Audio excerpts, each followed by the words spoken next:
Hello everyone. हम पढ़ रहे थे एनसीईआरटी की बुक्स और हम पिछले चैप्टर में हमने पढ़ा था क्लास 7 का कि पॉलिटी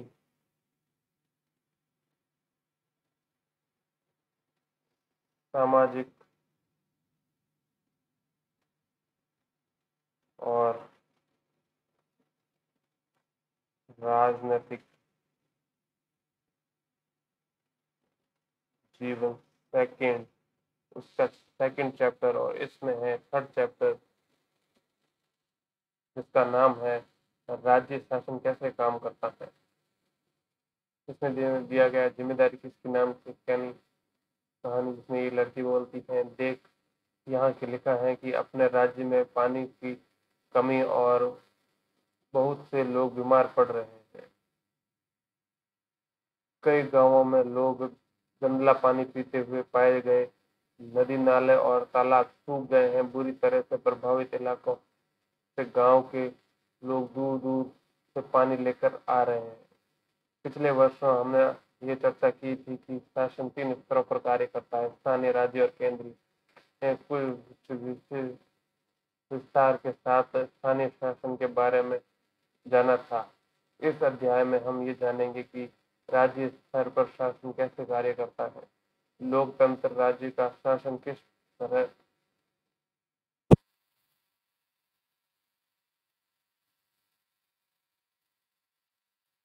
किस तरह किया जाता है, विधानसभा सदस्यों और मंत्रियों की क्या भूमिका है, लोग शासन के सामने अपने विचार कैसे रखते हैं या किस कार्य की मांग कैसे करते हैं। हम इन प्रश्नों का पर विचार करने के लिए स्वास्थ्य का एक उदाहरण लेते हैं। यह जिला मुख्यालय पुला स्कूल में लोगों को 3 दिन के लिए एक बार पानी की सप्लाई दी जाती है। 3 दिन में एक बार। यहाँ का जिला चिकित्सालय मरीजों से अटा पड़ा है। इसमें बड़ी संख्या में हृदय के पीड़ित बच्चे हैं। टीवी पर समाचार में बताया गया था कि हृदय से 10 लोगों की मृत्यु हो गई। क्या ऐसा हो सकता है? क्या कोई सचमुच इससे मर सकता है? क्या पता बस मुझे न हो जाए यह बीमारी। उस दिन दोपहर में मेरी मम्मी ने कहा है कि बाजार से कुछ ठंडा नहीं पीना है। आज सुबह उन्होंने अपना एक भाषण मुझे सुना दिया। तुम्हें अपनी सेहत की जिम्मेदारी संभालनी चाहिए। फिर अचानक रुक जाओ। रैली के कारण ये सड़क बंद है। रैली वालों ने विधायक के घर का घेराव कर लिया है। सचमुच? लेकिन क्यों? उन्होंने कुछ कर दिया है क्या? हाँ हाँ, ये लोग तो उस काम का पर गुस्सा दिखा रहे हैं जो उन्होंने नहीं किया। और हम ये मांग करते हैं कि अधिकारी तुरंत स्वास्थ्य की स्थिति पर नियंत्रण पाने के लिए कदम उठाए। हमारे विधायक को इसकी जिम्मेदारी लेनी पड़ेगी। कैसी ऊंची आवाज है इनकी! ये कौन नेता वेता होंगे? कसम से मैंने इन्हें टीवी पर देखा है कि विरोधी दल के हैं। विधायक कौन होता है? उपरोक्त भाग में आपने पातालपुरम की एक कुछ घटनाएं के बारे में पढ़ा। आप शायद जिलाधीश से चिकित्सा अधिकारी जैसे अधिकारियों के नामों से परिचित भी होंगे, परंतु क्या आपने विधायक और विधायक सभा के बारे में सुना है? क्या आप अपने क्षेत्र में विधानसभा विधायक यानी कि एमएलए से परिचित हैं? क्या आपको पता है कि वे किस पार्टी के हैं? विधानसभा के सदस्य को विधायक एमएलए कहा जाता है। MLA member of legislative assembly का संक्षिप्त रूप है। एमएलए का चुनाव जनता द्वारा किया जाता है। फिर वे लेजिस्लेटिव असेंबली के मेंबर यानी कि विधानसभा के सदस्य बन जाते हैं और सरकार बनाते हैं। इस प्रकार के से हम ये कह सकते हैं कि विधानसभा जनता का प्रतिनिधित्व करते हैं। नीचे दिए गए उदाहरण से ये बात और अधिक स्पष्ट हो जाएगी। भारत में हर राज्य में एक विधानसभा है। हर राज्य इस निर्वाचन क्षेत्रों में बटा हुआ है। उदाहरण के लिए यहाँ दिए गए मानचित्र को देखिए। इसमें दर्शाए गए हिमाचल प्रदेश 58 68 निर्वाचन क्षेत्रों में बटा है। ये निर्वाचन क्षेत्र जनता एक प्रतिनिधि चुनती है जो विधानसभा का सदस्य यानी विधायक बन जाता है। आपने ध्यान दिया होगा कि चुनाव के में लोग अलग अलग पार्टियों के नाम से खड़े होते हैं, इसलिए ये विधायक अलग अलग राजनीतिक दलों से होते हैं। जो लोग विधायक होते हैं वे मंत्री या मुख्यमंत्री कैसे बन जाते हैं? किस जिस राजनीतिक दल के विधायक आधे से अधिक निर्वाचित क्षेत्रों से जीत जाते हैं, राज्य उस दल को बहुमत में माना जाता है। बहुमत प्राप्त करने वाले राजनीतिक दल को सत्ता पक्ष और अन्य सबको विरोधी पक्ष वाला कहा जाता है। उदाहरण के लिए हिमाचल प्रदेश विधानसभा के विधायकों के 68 निर्वाचन क्षेत्र हैं।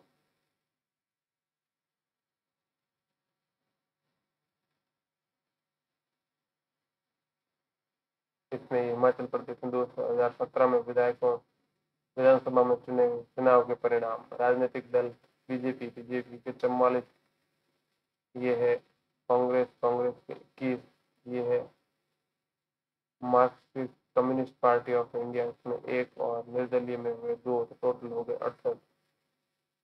विभिन्न राजनीतिक दलों के उम्मीदवारों ने 2017 का विधानसभा चुनाव जीता और वे विधायक बन गए। विधानसभा में कुल विधायकों की संख्या 68 है, इसलिए बहुमत प्राप्त करने वाले के लिए किसी भी राजनीतिक दल को 34 से अधिक विधायकों की आवश्यकता होगी। भारतीय जनता पार्टी ने 44 विधायकों होने के कारण इन्हें बहुमत मिल गया और वे सत्ताधारी दल के सदस्य बन गए। अन्य सब विधायक विरोधी दल के सदस्य बन गए। इस उदाहरण से इंडियन नेशनल कांग्रेस मुख्य विरोधी दल बनी, क्योंकि भारतीय जनता पार्टी के बाद सर्वाधिक विधायक उसी के पास थे। विधायक पक्ष के कुछ अन्य पार्टियां भी थी और कुछ निर्दलीय उम्मीदवार भी थे जो चुनाव जीतकर आए थे।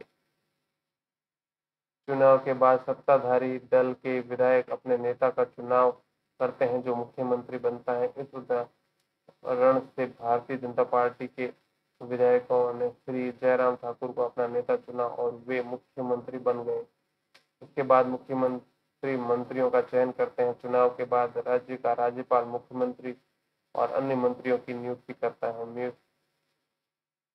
मुख्यमंत्री तथा अन्य मंत्रियों का यह दायित्व होता है कि वे शासन के विभिन्न विभागों या मंत्रालयों को चलाएं। उनके अलग अलग कार्यालय होते हैं। विधानसभा ऐसा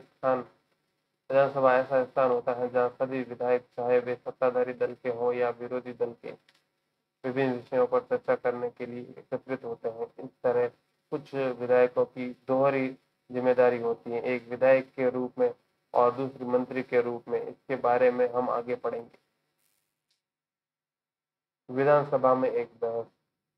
आफरीन सुजाता और इसके विद्यालय में हुए एक विधायक अन्य विद्यार्थियों ने विधानसभा देखने के लिए राजधानी की यात्रा की। विधानसभा का एक अत्यंत भव्य तथा प्रभावशाली भवन में स्थित थी। बच्चे बहुत उत्सुक थे। सुरक्षा जांच के बाद उन्हें ऊपर ले जाया गया। ऊपर एक दर्शक दीर्घा थी जहां से वे नीचे विशाल हॉल को देख सकते थे। हॉल में डेस्कों की अनेक कतारें लगी थी। यह विधानसभा उन दिनों की किसी तत्कालीन समस्या पर बहस करने वाली थी। विधानसभा की बहसों में विधायक अपनी राय व्यक्त कर सकते हैं, संबंधित विषय पर प्रश्न पूछ सकते हैं या सुझाव दे सकते हैं क्योंकि सरकार को इस संबंध में क्या करना चाहिए। सदस्य इस विषय पर जो कि प्रतिक्रिया संभव करना चाहे कर सकते हैं। इसके बाद मंत्री प्रश्नों के उत्तर देते हैं और सदन को आश्वस्त करते हैं कि जरूरी कदम उठाए जा रहे हैं। मुख्यमंत्री तथा अन्य मंत्रियों को निर्णय लेने होते हैं और सरकार चलानी होती है। हम प्राय उन निर्णयों के बारे में सुनते हैं या समाचार चैनलों अथवा समाचार पत्रों में उन्हें पढ़ते या देखते हैं। हालांकि जो भी निर्णय लिए जाते हैं वे विधानसभा के सदस्यों द्वारा अनुमोदित किया जाना होता है। लोकसभा में विधानसभा सदस्य मुख्यमंत्री और मंत्रियों व मुख्यमंत्री से प्रश्न पूछ सकते हैं, किसी महत्वपूर्ण विषय पर बहस कर सकते हैं, निर्णय ले सकते हैं कि धन कहाँ खर्च किया जाना चाहिए आदि। इस तरह मुख्य अधिकार उन्हीं का होता है। विधायक 1 अखंड गांव में मेरे निर्वाचन क्षेत्र में पिछले 3 हफ्तों से हैजे के कारण 15 लोगों की मृत्यु हो चुकी है। मेरे विचार से सरकार के लिए यह बड़ी शर्मनाक स्थिति है। वह सरकार जो अपने को प्रौद्योगिकी और सर्वश्रेष्ठ घोषित कर रही है, हैजे जैसी साधारण बीमारी को रोकने में असफल है। मैं स्वास्थ्य के मंत्री का ध्यान इस और आकर्षित करना चाहूंगा कि वे स्थिति को नियंत्रण में लाने के लिए तत्काल जरूरी कदम उठाए। विधायक 2, मेरा प्रश्न ये है कि सरकारी अस्पतालों की दशा इतनी खराब क्यों है? सरकार किसी जिला अस्पतालों में डॉक्टरों की व चिकित्सा कर्मियों की ठीक से नियुक्ति क्यों नहीं कर रही? मैं यह भी जानना चाहूंगा कि सरकार इस स्थिति का सामना किस प्रकार करने जा रही है, जिससे लोग बड़ी संख्या में प्रभावित हैं और यह संख्या बढ़ती ही जा रही है। अब यह महामारी का रूप ले चुकी है। विधायक 3, मेरे निर्वाचन क्षेत्र तोलपट्टी में भी पानी की समस्या की गंभीर समस्या है। औरतों को पानी लाने 3 से 4 किलोमीटर पर चलना पड़ता है। मैं जानना चाहता हूँ कि पानी पहुँचने के लिए कितने टैंकरों को काम में लगाया गया है, कितने कुओं और तालाबों की सफाई करवाई कर उन्हें संक्रमण मुक्त किया गया है। विधायक 4, मुझे लगता है कि मेरे साथी समस्या को बड़ा चढ़ाकर बता रहे हैं। सरकार की स्थिति को नियंत्रण में लाने के लिए कदम उठाए हैं, पानी के टैंकरों को काम में लगा दिया गया है, ओआरएस के पैकेट बांटे जा रहे हैं। सरकार लोगों की मदद के लिए भरसक प्रयास कर रही है। विधायक 5, हमारे अस्पतालों में सुविधाओं की हालत बहुत खस्ता है। कई ऐसे अस्पताल हैं जिनमें कोई डॉक्टर नहीं है और चिकित्सा कर्मचारी पिछले कई सालों से नियुक्त ही नहीं किए गए। दूसरे अस्पताल में डॉक्टर लंबी छुट्टी पर चले गए हैं। यह शर्मनाक स्थिति है। मेरे ख्याल से हालात बंद से बदतर होते जा रहे हैं। हम यह कैसे सुनिश्चित करने वाले हैं कि प्रभावित क्षेत्र में सब परिवारों तक ओआरएस के पैकेट पहुंचे जाए? विधायक 6, विरोधी पक्ष के सदस्य बिना वजह ही सरकार पर दोषारोपण कर रहे हैं। पिछली सरकार ने सफाई पर कोई ध्यान नहीं दिया था। अब हमने कई वर्षों से चारों तरफ फैले कूड़े को साफ कराने का अभियान शुरू किया है। उक्त भाग में आपने विधानसभा में चल रही एक बहस के बारे में पढ़ा। सदस्य सरकार द्वारा की गई न की गई कार्रवाई पर बहस कर रहे हैं। ऐसा इसलिए क्योंकि विधायक सामूहिक रूप से सरकार के काम के लिए उत्तरदायी होते हैं। सामान्य भाषा में सरकार शब्द से तात्पर्य शासन में विभिन्न विभागों में और मंत्रियों से होता है जो उनके प्रभारी होते हैं। इन सबका सामूहिक प्रमुख मुख्यमंत्री होता है। सही मायने में तो यही सरकार का कार्यकारी हिस्सा यानी कि कार्यपालिका कहलाता है। दूसरी तरफ सारे विधायक जो विधानसभा के में एकत्रित होते हैं विधायिका कहलाते हैं। विधायिका के रूप में वे सरकार के कार्यकारी हिस्से को काम करने का अधिकार देते हैं और फिर उसके काम की जांच भी करते हैं। जैसा कि आपने पाठ के आरंभ में देखा कि उनमें से कार्यपालिका प्रमुख या मुख्यमंत्री बनाया जाता है। शासन की कार्यप्रणाली केवल विधानसभा में ही सरकार के काम के बारे में टीका टिप्पणी और सरकार की कार्रवाई करने की मांग नहीं की जाती है। आप नियमित रूप से अखबारों, टीवी चैनलों और अन्य संगठनों को भी सरकार के बारे में बातें करते देखते हैं। लोकतंत्र में अनेक माध्यमों द्वारा लोग अपने विचार व्यक्त करते हैं और कार्रवाई करते हैं। इसी तरह का एक तरीका यहाँ देखिए। विधानसभा में चर्चा करने होने के थोड़े समय बाद स्वास्थ्य मंत्री की प्रेस वार्ता की गई। इसमें विभिन्न समाचार पत्रों के प्रतिनिधि काफी संख्या में आए। इससे उसमें मंत्री और कुछ शासकीय अधिकारी भी उपस्थित थे।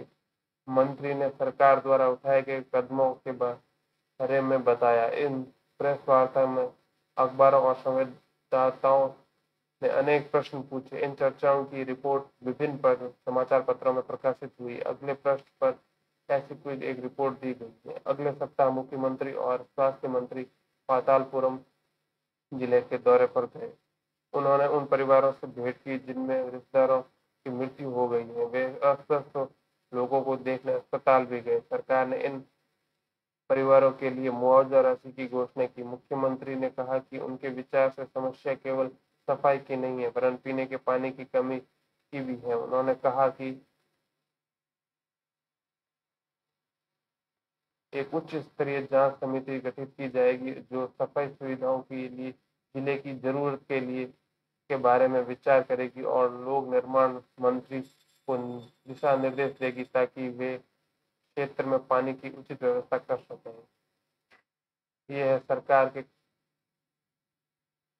कचरे की सूझबूझ। मुख्यमंत्री ने किया धनराशि का वादा। पिछले कुछ सप्ताहों से राज्य के कुछ जिलों में अनेक लोग मौत का शिकार हो चुके हैं। इस बात पर तीव्र प्रतिक्रिया हुई और सरकार ने स्थिति की गंभीरतापूर्वक नहीं लिया है। आज हुई प्रेस वार्ता में स्वास्थ्य मंत्री ने बताया कि उनकी सरकार ने जिला न्यायाधीशों तथा मुख्य चिकित्सा अधिकारियों को आवश्यक कदम उठाने के लिए निर्देश दिए हैं, जिससे सबसे महत्वपूर्ण समस्या पीने के पानी की है। मंत्री महोदय ने कहा कि उनकी मंशा पानी के टैंकरों द्वारा हर गांव में पीने के पानी पहुंचाने की है। मुख्यमंत्री ने इस कार्य के लिए धनराशि उपलब्ध कराने का वचन दिया। उनकी योजना एक जन अभियान चला रहे लोगों को यह जानकारी देने की भी है कि किन उपायों द्वारा हैजे से बचा जा सकता है।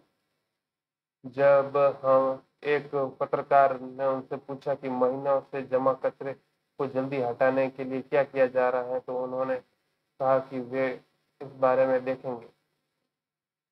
जैसा कि आपने ऊपर देखा कि वे लोग जो सत्ता में हैं, जैसे मुख्यमंत्री, स्वास्थ्य मंत्री, उन्हें समस्याओं पर कार्रवाई करनी होती है। वे यह कार्य विभिन्न विभागों द्वारा करवाते हैं, जैसे लोक निर्माण विभाग, कृषि विभाग, स्वास्थ्य विभाग, शिक्षा विभाग आदि। उन्हें विधानसभा में उठाए गए प्रश्नों का भी उत्तर देना होता है और प्रश्न करने वाले को आश्वस्त करना होता है कि उचित कदम उठाए जा रहे हैं। इसके साथ साथ समाचार पत्रों पर अन्य माध्यमों से भी इन विषयों पर चर्चा होती है, जिसका उत्तर सरकार को देना होता है, जैसे प्रेस वार्ता आयोजित करना। सरकार सफाई और स्वास्थ्य सेवाओं के लिए नए कानून बनाने का निर्णय भी ले सकती है। उदाहरण के लिए यह कानून बनाकर हर निगम के लिए ये आवश्यक अनिवार्य कर सकती है कि शहरी क्षेत्रों में पर्याप्त शौचालयों की व्यवस्था हो। यह सुनिश्चित किया जा सकता है कि हर ग्राम में एक स्वास्थ्य कर्मी की नियुक्ति हो। किसी विषय पर कानून बनाने का यह कार्य प्रत्येक राज्य की विधानसभा द्वारा किया जा सकता है। इसके पश्चात विभिन्न शासकीय विभाग इन कानूनों का क्रियान्वयन करते हैं। पूरे देश के लिए कानून संसद में बनाए जाते हैं। संसद के बारे में आप अगले वर्ष पढ़ेंगे। लोकतंत्र में विधायकों एमएलए के रूप में जनता और उनके प्रतिनिधि चुनते हैं और इस तरह शासन मुख्यतः जनता का ही होता है। फिर सत्ता पक्ष के सदस्य सरकार बनाते हैं और कुछ सदस्यों को मंत्री बनाना जाता है। यह मंत्री सरकार के विभिन्न विभागों के प्रभारी होते हैं, जैसे ऊपर दिए गए उदाहरण के में स्वास्थ्य विभाग। इन विभागों द्वारा जो भी कार्य किया जाता है उसे विधायक द्वारा अनुमोदित या स्वीकृत किया कराया जाता है।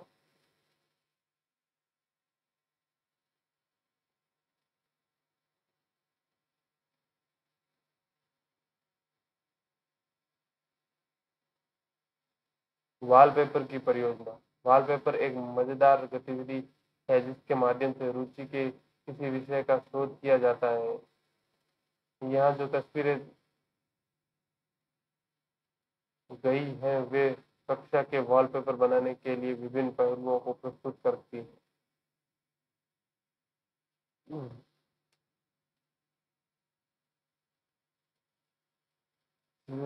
शिक्षिका चुने गए विषय का पूरी कक्षा में परिचय देती है और संक्षिप्त चर्चा करने के कक्षा में कुछ समूहों में बांट देती है। समूह उन मुद्दों पर चर्चा करता है और तय करता है कि वॉलपेपर में क्या क्या रखना चाहिए। इसके बाद बच्चे अपने आप या दो दो की जोड़ी में इकट्ठे होकर सामग्री को पढ़ते हैं और अपने अनुभवों को विचार को लिखते हैं। उनके लिए वे कविताएं, कहानियां, साक्षात्कार और विवरणों आदि की रचना करते हैं।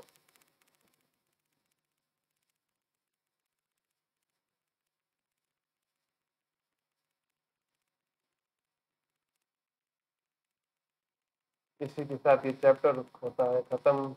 नेक्स्ट वीडियो में हम पढ़ेंगे नेक्स्ट चैप्टर। तब तक के लिए धन्यवाद। Thank you.